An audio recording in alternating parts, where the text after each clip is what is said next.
बहू, ओ बहू, अभी तक नहीं जागी तुम सब? कब तक सोती रहोगी? इधर भूख से मेरे पेट में चूहे दौड़ रहे हैं। जया, अरे ओ जया, अरे उठो ना जया, उठो, चलो उठो, उठकर जाकर देखो माँ किस लिए बुला रही है। अरे उठो यार, उठो उठो। हाय राम, इस बूढ़ी की वजह से सोने का भी चैन नहीं। सुबह होते ही चिल्लाना शुरू कर देती है। सारा दिन खाने के पीछे पड़ी रहती है, कुछ भी तो शांति नहीं मिलती। अरे अरे अरे, बड़ों के लिए ऐसे मत बोला करो, समझी ना। चलो जाकर देखो सही माँ क्यों बुला रही है। जाओ जाओ जाओ जाओ देखो। जा रही हूँ। माँ के लिए तुम्हारी दया तो देखो कैसे छलक रही है। अरे बहू, तुम आ गई। मैं कब से बुला रही हूँ। क्या हो गया माँ? इस घर में और भी तो बहुएं हैं, उन्हें तो कभी नहीं बुलाते देखा। बुलाएंगी कैसे? माँ अब तो मेरे कमरे में खाती भी नहीं छोटी। ऐसी बातें मत करो दीदी। तुम दोनों बहुएं तो 3-3 महीने तक माँ का ध्यान रखती हो, बाकी के 6 महीने मुझे देखना पड़ता है। तुम 6 महीने देखती हो, इसका मतलब ये नहीं कि माँ को भूखा रखोगी। ऐसे नहीं चलेगा दीदी। हम 3 महीने रखती हैं तो प्यार से ध्यान भी रखते हैं। हे भगवान, ये क्या हाल हुआ इस घर का। छोटी, तू भी दीदी के पीछे पीछे मुझसे झगड़ने आई है। 2 दिन की छोकरी मुझे जवाब देती है। ठहर, आज तेरे दादा को उठाती हूँ, इसका निपटारा तो करना ही होगा। अरे बहू, इसमें मंझले को बुलाने की क्या जरूरत? तुम लोगों के बीच थोड़ी कहा सुनी हुई है, तुम ही सुलझा लो। वाह वाह, बहाना। ये सब उसका बहाना है। मंझले को बुलाकर अब भाइयों के बीच झगड़ा करवाना चाहती है। अब भी नहीं समझी माँ?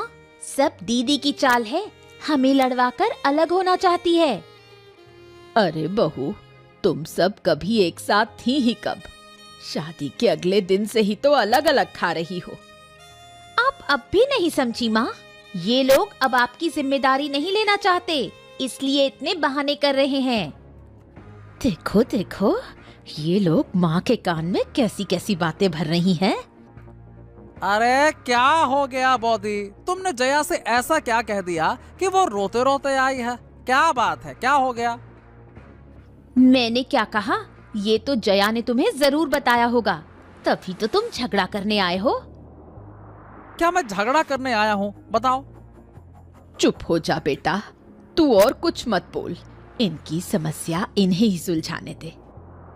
अरे ये सारी गलती तुम्हारी ही है माँ, जो तुम सुबह सुबह उठकर ये झमेला खड़ा कर देती हो। भूख लगी है, भूख लगी है।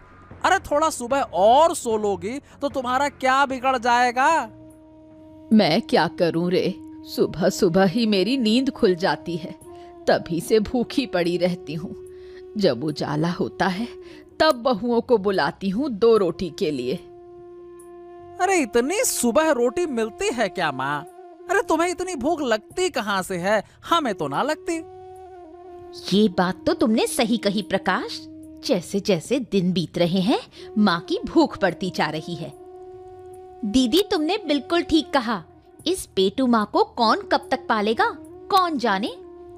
क्या बहू, तुम लोग मुझे पेटू कह रही हो? सारा दिन तुम्हारे 3-3 घरों का काम करती हूँ, उसके बदले 2 रोटी खाती हूँ, और आज ये सुनने को मिल रहा है। ठीक है, आज से मैं तुम्हारा अन्न नहीं छूऊंगी। गुस्सा मत करो माँ, गुस्सा करोगी तो तुम्हारा ही नुकसान होगा। भूखी रहोगी तो कोई तुम्हें पूछेगा भी नहीं। अब और क्या, माँ तो अपने हाथ से सब कुछ खा रही हैं, फिर भी हमारी गलती खत्म नहीं हो रही। बस हो गया, अब तुम सोने चलो। तुम्हारी अगर नींद पूरी नहीं होगी तो काम कैसे करोगे? क्या दीदी, आज कैसा दिया मैंने? मंझली भाभी के मुंह पर सीधा तमाचा मार दिया। अरे वो तो कहने की बात ही नहीं, बहुत दिनों से अकड़ दिखा रही थी। आज तो उसको दवा मिल गई। और उस बूढ़ी औरत का गुस्सा देखा तूने? पेटू कहने पर कैसे भड़क उठी थी। यही तो दीदी, हमारा खाती है, हमारा पहनती है और फिर हम पर ही रौब दिखाती है। बिल्कुल सही कहा तूने, इस बूढ़ी को सालों से खिलाया है, अब और नहीं, इस बार तो इसका निपटारा करना ही पड़ेगा। दोनों जेठानियां एक साथ घाट पर। आज सूरज किस तरफ से निकला? नहीं नहीं, इनके एक साथ होने के पीछे जरूर कोई ना कोई राज है। चलकर छुप कर सुनती हूँ क्या बात हो रही है। तो अब क्या करेगी? बूढ़ी औरत तो सिंदबाद के जिन्न की तरह हमारी गर्दन पर चढ़ी हुई है, किसी भी तरह नीचे नहीं उतर रही। इस बार इस जिन्न को मंझले के सिर पर चढ़ाएंगे। सुन, आज घाट से लौटकर ये क्या बात है? दोनों मिलकर तो मुझे ही तबाह करने की साजिश कर रही हैं। मैं क्या सारी जिंदगी उस बूढ़ी को पालूंगी? नहीं नहीं, ऐसा होने नहीं दूंगी। आज ही इसका निपटारा करूंगी। अगर तुम मुझे इस उम्र में छोड़ दोगे तो मैं कहाँ जाऊंगी? हम तुम्हें छोड़ नहीं रहे हैं माँ, तुम अपने पिता के घर जाकर कुछ दिन रह लो। क्या कह रही हो बहू? इस उम्र में पिता के घर जाऊं और बोझ बन जाऊं? तो फिर हमारे घर में बोझ क्यों बनना चाहती हो? अब तुम्हारे लिए मामा के घर जाना बेहतर होगा माँ। अब दरअसल बात यह है ना कि कुछ दिनों से मुझे मेरा ही शरीर ठीक नहीं लग रहा है, और अब क्या है कि दादा का बिजनेस भी मंदा चल रहा है। ऊपर से बोल्टू बेटे को बाहर शहर में रखकर पढ़ाई करवानी पड़ रही है। अब ऐसी स्थिति में तुम्हारा ख्याल रखना ये हमारे लिए सबसे ज्यादा मुश्किल हो रहा है। बस अब तुम मुझे और ज्ञान मत दो। तुम्हारे घर में रहकर ही मुझे काफी ज्ञान मिल गया है। हाँ विकास, तुम लोग मेरे साथ रहोगे तो खर्चा बढ़ जाएगा, इसलिए इतने कंजूस हो। ठीक है, मुझे मेरे पिता के घर ले चलो। हाँ देखो, माँ मान गई है तो दादा अब बड़े बेटे होने के नाते एक पुण्य का काम करो। तुम माँ को छोड़ आओ उनके पिताजी के घर, यह जिम्मेदारी तुम निभाओ। अरे नहीं नहीं नहीं, मैं नहीं ले जा सकता। अरे तुम दोनों में से कोई एक माँ को जाकर छोड़ कर आओ, चलो। पागल हो क्या? अगर तुम माँ को मामा के घर ले गए ना तो हजारों बातें सुननी होंगी। बेहतर यह है कि माँ को अकेले ही जाने दो। मैं अकेले कैसे जाऊंगी? मैं तो रास्ता भी भूल गई हूँ। तो तुम मामा को एक चिट्ठी लिखो, कह दो कि वो आकर तुम्हें ले जाएं। हाँ हाँ, ये ठीक रहेगा, लेकिन चिट्ठी में तुम सिर्फ ये मत लिखो कि तुम जा रही हो, वरना वो कंजूस मामा लेने ही नहीं आएगा। मैं इतना सब लिखना नहीं जानती। तुम लोग एक चिट्ठी लिख दो, मैं जाकर पोस्ट ऑफिस में दे आऊंगी। ये लो माँ, तुम्हारी चिट्ठी तैयार हो गई। अब इसे पोस्ट ऑफिस में ले जाओ। वहाँ के किसी आदमी को कह दो कि वो चिट्ठी मामा के पते पर भेज दे। क्या चिट्ठी भेजने के लिए पैसे भी लगेंगे बहू? क्या तुम्हारे पास पैसे नहीं हैं? कैसे होंगे बहू? जो भी था वो सब तो तुम्हारे घर में लगा दिया। बचपन से 3 बेटों को पालते पालते सब खत्म हो गया। अब वो मुझे दूर कर रहे हैं। बस बस, अब और राग मत गाओ। मैं पैसे दे रही हूँ, तुम इसे लेकर पोस्ट ऑफिस जाओ।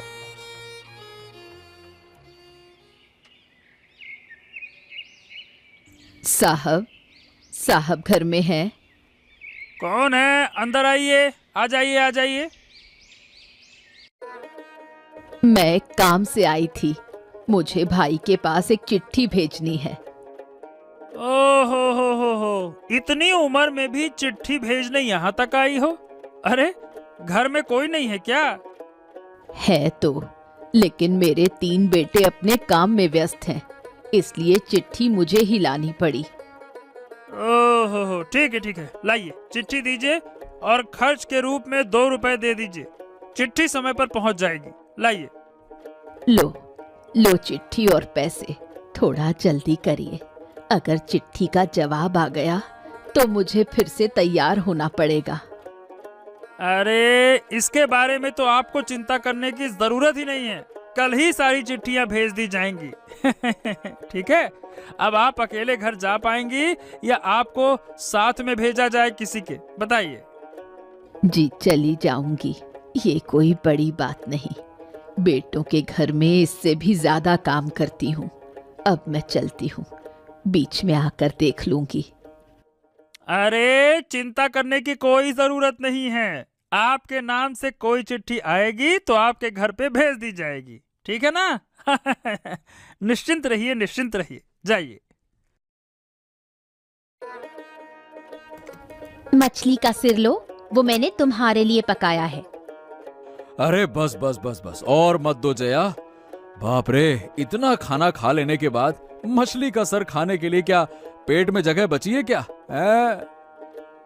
ठीक है, अगर तुम नहीं खाओगे तो मैं इसे बिल्ली को दे दूंगी। मैं भी इस बार खा चुकी हूँ, बेकार ये नष्ट हो जाएगा। अरे तो माँ कहाँ है? मामा के घर चली गई क्या? नहीं, नहीं गई, लेकिन जाने के लिए तैयार है। तो खाना कहाँ खा रही है? हमारे घर में ही? नहीं नहीं, मैंने तो पहले ही मना कर दिया। हमारे पास इतना खर्चा है, हम और किसी को पाल सकते हैं क्या? तो कहाँ खा रही है? छोटे के घर में? नहीं, छोटी भी नहीं खिला रही। बड़ी बहन ने कहा था कि वो खुद खाना बना रही हैं। वो शाक खा रही हैं, जो उन्होंने घाट पार से तोड़कर उबाल लिया है। हाँ, इसे ही कहते हैं जीवित मछली, जो जीते जी हमें परेशान कर रही है। अरे अगर समय पर मर जाती तो क्या होता है? तुम लोगों के जैसा है रावण का वंश। इतनी आसानी से यमराज तुमसे नहीं मिलेंगे। सच कहा, इसी राम के वंश में तुम्हें आना पड़ा। ममता कौन है? ममता, ममता की चिट्ठी आई है। ममता। जी बाबू, मैं ममता हूँ। हाँ जी, आपकी चिट्ठी आई है। यहाँ पे आपको हस्ताक्षर करना होगा। हाँ, किसने चिट्ठी भेजी है माँ? मैंने अपने भाई को चिट्ठी भेजी थी कि मुझे लेने आए। शायद उन्होंने ही जवाब भेजा है। ये क्या हुआ? मामा ने तुम्हें जाने के लिए चिट्ठी में लिखा होगा। क्या लिखा है ये नहीं देख सकती, फिर कैसे बताऊं बेटा? बहू, ये चिट्ठी पढ़ो, देखो क्या लिखा है। अभी माँ, मैं पढ़कर सुनाती हूँ। प्रिय बहन, काफी दिनों से तुम्हारा कोई पत्र नहीं मिला। आखिरकार जो पत्र मिला उसे पढ़कर मुझे खुशी और दुख दोनों हो रहे हैं। खुशी इस बात की है कि तुम अब हमारे पास रहोगी, और दुख तुम्हारे 3 बच्चों के बारे में है, जिन्होंने बहू के बहकावे में आकर अपनी माँ को घर से निकाल दिया। खैर, ये बातें छोड़ो, अब काम की बात पर आते हैं। जमाई बाबू ने तुम्हें जो गुप्त खजाने के बारे में बताया था, तुम उन्हें बता नहीं पाई।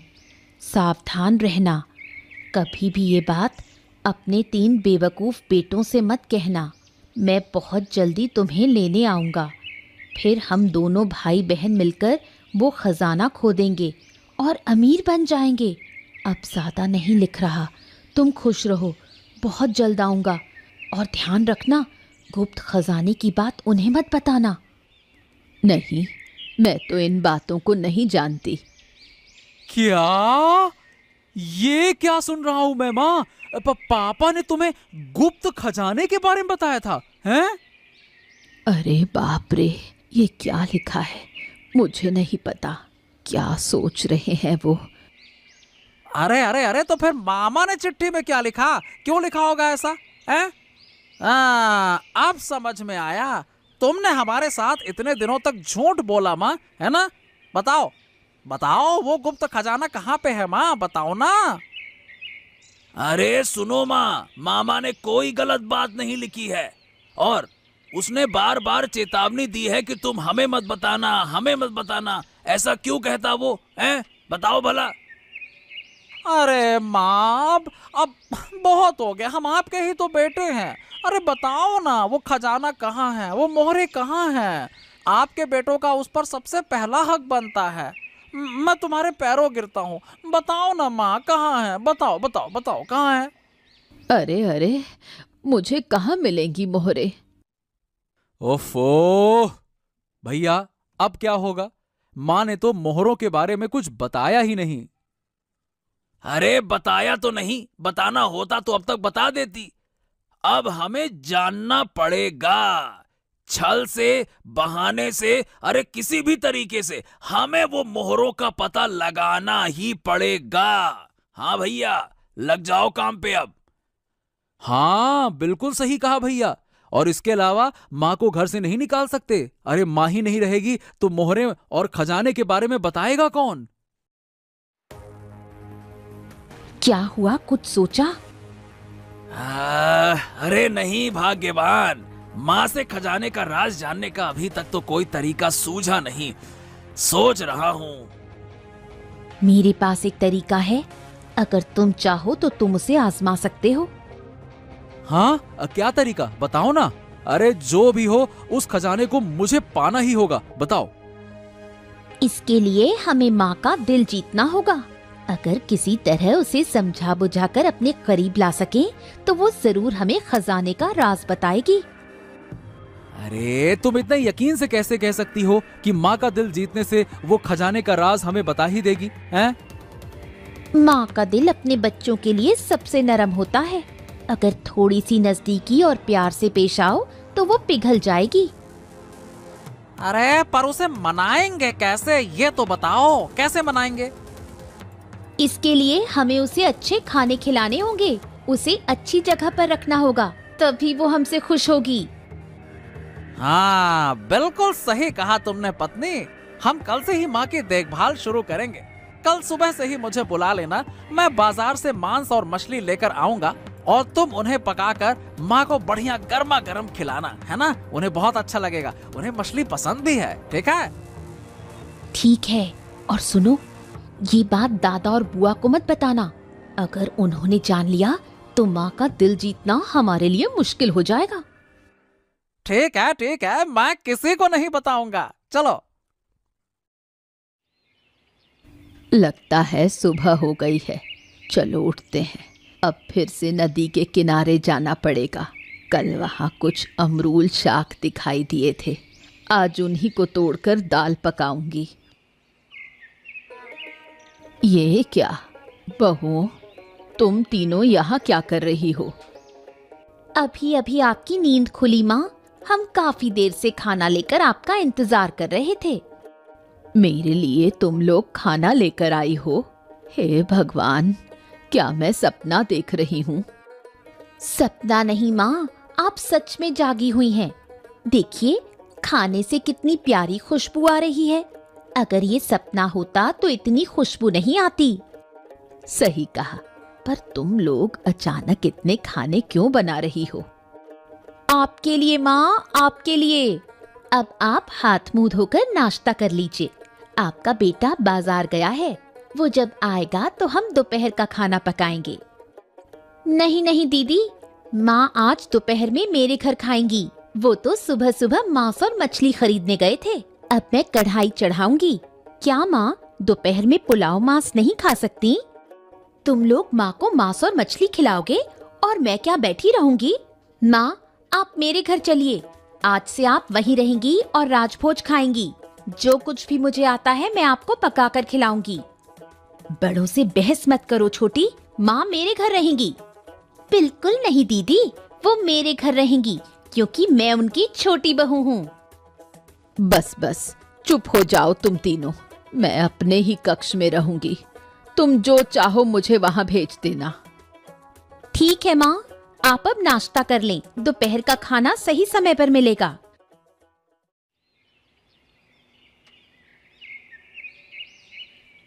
खा माँ, खा खा, मन लगा के खा, दिल से खा।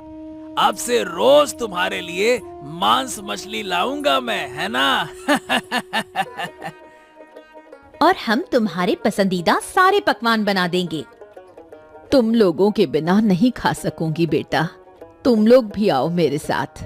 मैं तुम्हारे हाथ से 2 निवाले खाऊंगी।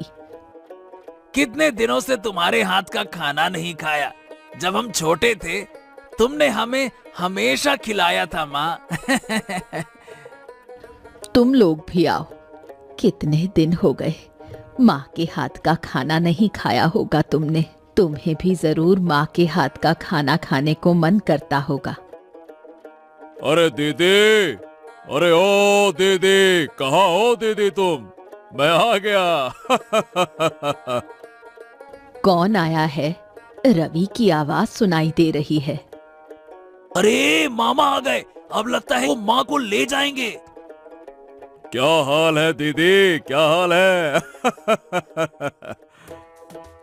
बस ठीक हूँ, और तू कैसा है भाई? हाँ मैं अच्छा हूँ, और तुम भी बड़ी खुशहाल लग रही हो, देख रहा हूँ मैं। और मैं बड़ा परेशान होकर भागा भागा आया कि पता नहीं मेरी बहन को क्या हो गया है।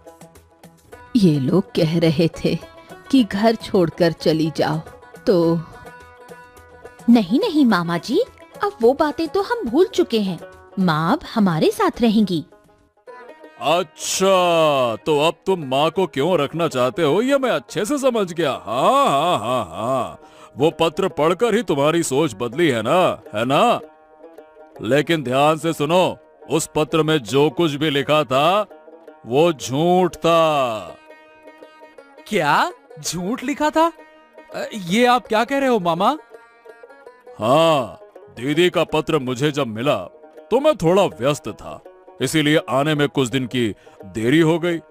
तब तक तुम लोग, ताकि दीदी पर कोई जुल्म ना कर सको, उस खजाने का झूठ मैंने कहानी बनाकर लिख दिया। बस तुम्हारे बाप के पास कोई खजाना बजाना नहीं था, जो कुछ था वो 3 कोयले थे जो मेरे सामने खड़े हैं। तू इन लोगों का अपमान मत कर भाई। अच्छा हुआ तू आ गया, अब मुझे यहाँ से ले जा। हाँ हाँ चलो दीदी, चलो चलो, बस बस बहुत हो गया। अरे जिस बच्चे को माँ का सम्मान नहीं, उसे रिश्ते रखने में भी शर्म आती है। चलो। अरे नहीं नहीं नहीं माँ, नहीं नहीं नहीं, तुम कहीं नहीं जाओगी, तुम हमारे साथ रहोगी। हाँ, हमें अपनी गलती समझ में आ गई है माँ, अब से तुम हमारे साथ ही रहोगी। अरे ये क्या कह रहे हो? बच्चे को माँ का सम्मान नहीं, उसे रिश्ते रखने में भी शर्म आती है। चलो। अरे नहीं नहीं नहीं माँ, नहीं नहीं नहीं, तुम कहीं नहीं जाओगी, तुम हमारे साथ रहोगी। हाँ, हमें अपनी गलती समझ में आ गई है माँ, अब से तुम हमारे साथ ही रहोगी। अरे ये क्या कह रहे हो? और माँ को तुम क्यों रखोगे अब अपने, हैं? क्योंकि वो तो तुम्हें कोई खजाना या सोने की मूरत तो दे नहीं पाएगी। बोलो। हमें अब सोने की मूरत की कोई जरूरत भी नहीं है मामा। माँ हमारी असली खजाना है। आज से हम उसे अपने सर माथे पर रखेंगे। माँ का ये प्यार हम अब तक समझ नहीं पाए थे मामा। आज तुमने हमारी आंखें खोल दी। बहुत बहुत धन्यवाद इसके लिए। ओ माँ, तेरे पैरों गिरता हूँ, अब तू हमारे साथ ही रहना, कहीं मत जाना। तुम लोग जब माँ के साथ रहना चाहते हो, तो क्या मैं दूर जाकर रह सकती हूँ बेटा? मैं तुम्हारे साथ ही रहूंगी। हाँ माँ, अब हम तुम्हें कोई तकलीफ नहीं देंगे। जो भी हमने दी है तकलीफ अब तक, उसके लिए हो सके तो माफ कर देना। ये मेरा भाग्य समझना, अब ये मेरा भाग्य समझना जो मैं तुम्हारे लिए अपनी दीदी को छोड़कर जा रहा हूँ। अच्छे से माफी मांगो। चलो।